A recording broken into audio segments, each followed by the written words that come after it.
In this video, I just want to do a few examples of applying the ratio test to tell whether or not a series converges. So let's start by recalling what the ratio test says. Let's say S is a series, which is a sum from n equals 1 to infinity of an.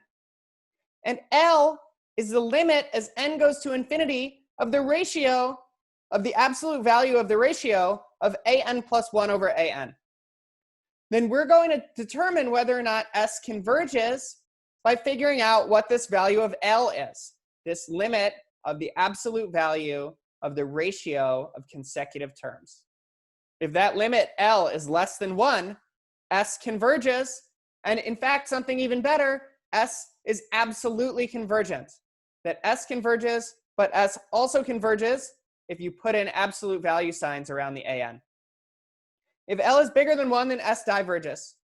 And if L equals 1, the test is inconclusive. The ratio test tells you nothing. And you have to try another test to see if S converges or not. So when does this work? This works really well. We saw in the first example that an was n over 5 to the n. That's an is a ratio of things. And the ratio test worked really well. Because when we took an plus 1 over an, we got some cancellation.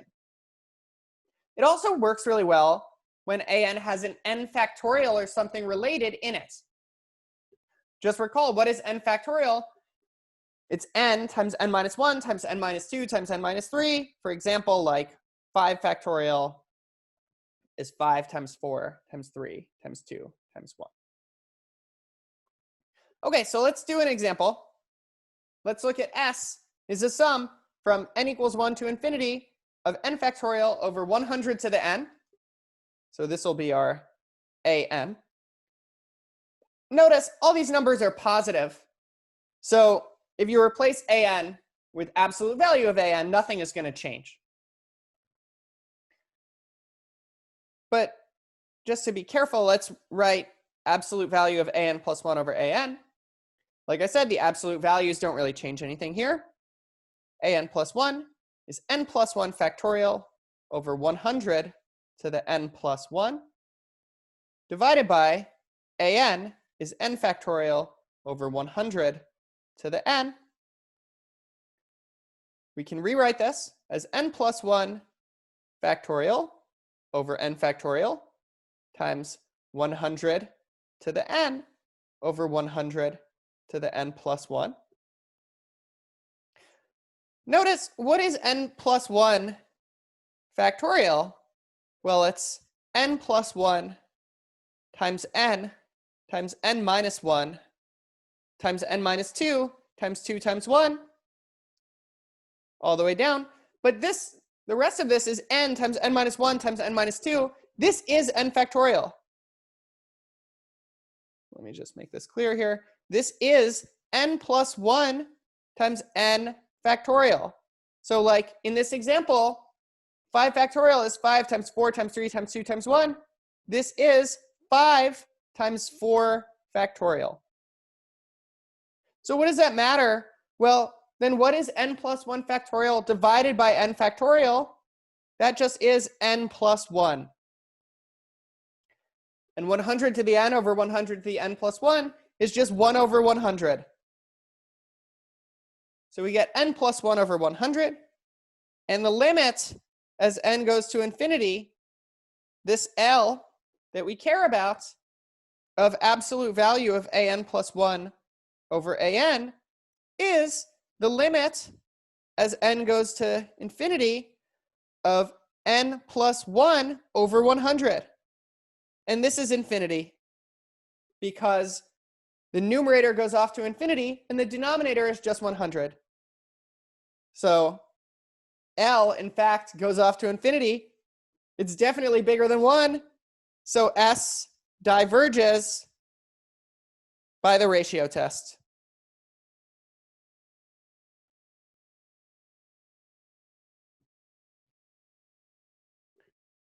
So this is a good example of how the ratio test gets applied. We look at this S and we think, oh, our an, the thing we're adding up, is given to us as a ratio of things. And there's an n factorial in it. This seems like a perfect series to apply the ratio test to. And when we take an plus 1 over an, we get a lot of cancellation. So we're left with some function where it's easy to take the limit as n goes to infinity. Let's do our next example. Let's take s equals the sum from n equals 1 to infinity of minus 2 to the n over n cubed. So this will be our an. We first note that this is an alternating series. So you could determine whether s converges or diverges with the alternating series test. But let's see what happens when we apply the ratio test.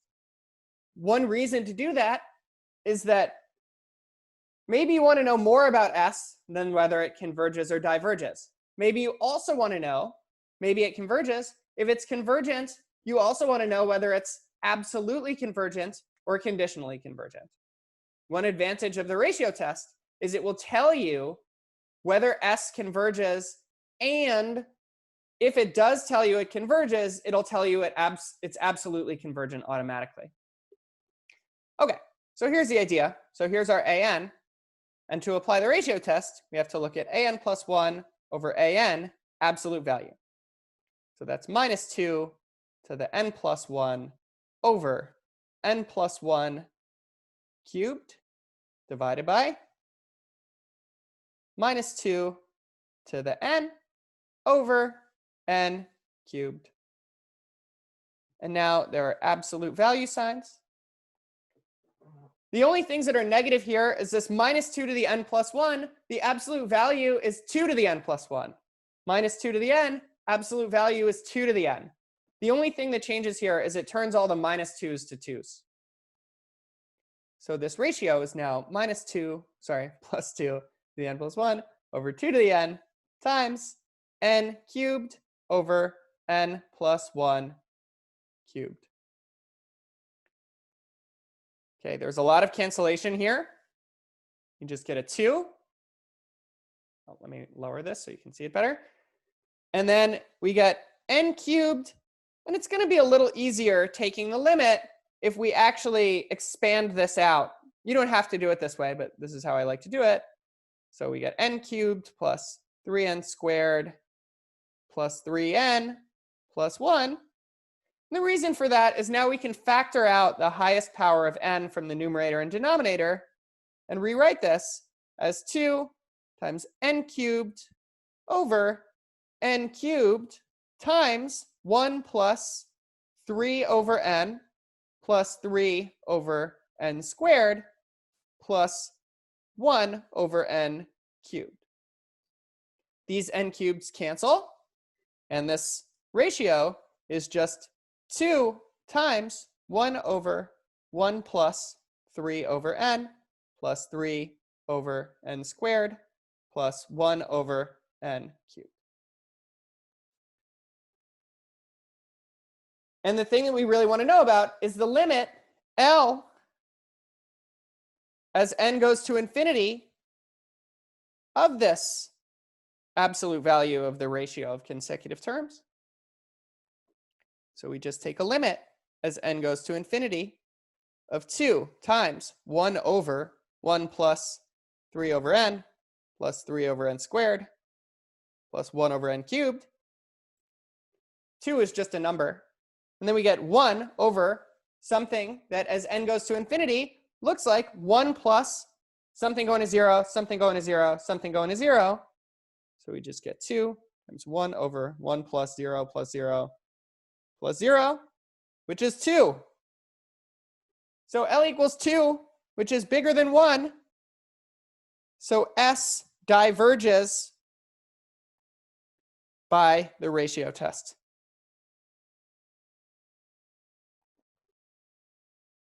So all of the work here was in finding a nice way to write absolute value of an plus 1 over an so that we could take the limit of this expression as n goes to infinity.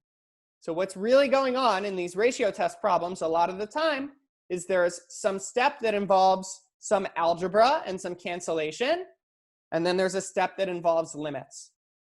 So the sort of challenging stuff here is really all stuff that comes before Math 2B.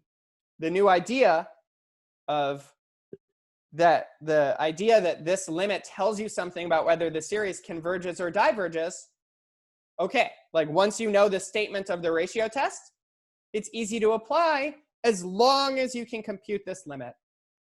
So I'll pause and erase, and we'll do one final example. For our last example of this video, let's look at the series S equals a sum from n equals 1 to infinity of n to the nth power over n factorial. So this will be our an. First, note that everything is positive. N to the n is always positive. N factorial is always positive. So the absolute values aren't going to do anything here. So let's look at the ratio an plus 1 over an. I'll put in the absolute values because we want to be precise, but they're not going to change anything. You just get n plus 1 to the n plus 1 over n plus 1 factorial divided by n to the n over n factorial. We can rewrite this. This is n factorial over n plus 1 factorial. Here there's a lot of cancellation because we already saw that n plus 1 factorial is n factorial times n plus 1. And then we also have an n plus 1 to the n plus 1 over n to the n. Okay, so what do we get? We have 1 over n plus 1. And now we can do something kind of nice here. There are a lot of n plus 1s in this n plus 1 to the n plus 1. We can write this as n plus 1 times n plus 1 to the n. And then this is all divided by n to the n. Why should we do that? Because now this n plus 1 in the denominator is going to cancel also. And what we get is n plus 1 to the n over n to the n. So this is n plus 1 over n to the n. So this is kind of close to 1 when n is big, but we're raising it to a very large power. And remember, our goal is to say something about this limit of this expression. Limit n goes to infinity of absolute value an plus 1 over an, which is the limit as n goes to infinity of n plus 1 over n to the n. And now, what is this limit? Well, this example was something I picked because it's something we've seen before. So maybe you'll recognize this limit if I rewrite n plus 1 over n slightly differently as 1 plus 1 over n to the n. This is something we saw in our discussion of sequences. This limit is equal to e. E is bigger than 1. So that means S diverges by the ratio test.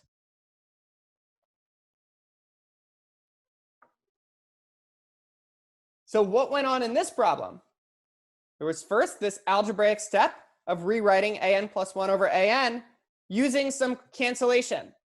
The cancellation here was a little trickier than what we've seen before because it was really helpful to take n plus 1 to the n plus 1 and rewrite it as n plus 1 times n plus 1 to the n to get that extra n plus 1 in the denominator to cancel. Then to take these two things, this ratio, n plus 1 to the n over n to the n, and rewrite it as n plus 1 over n to the n. And then the big thing was to recognize that we're being asked to do a limit that we've seen before. So being able to look at this limit, n plus 1 over n to the n, and see that it's the same as the limit of 1 plus 1 over n to the n that we've seen before. So you have to remember this big fact that we've already seen about limits. This one you should remember. This comes up a lot in problems using the ratio test and the root test.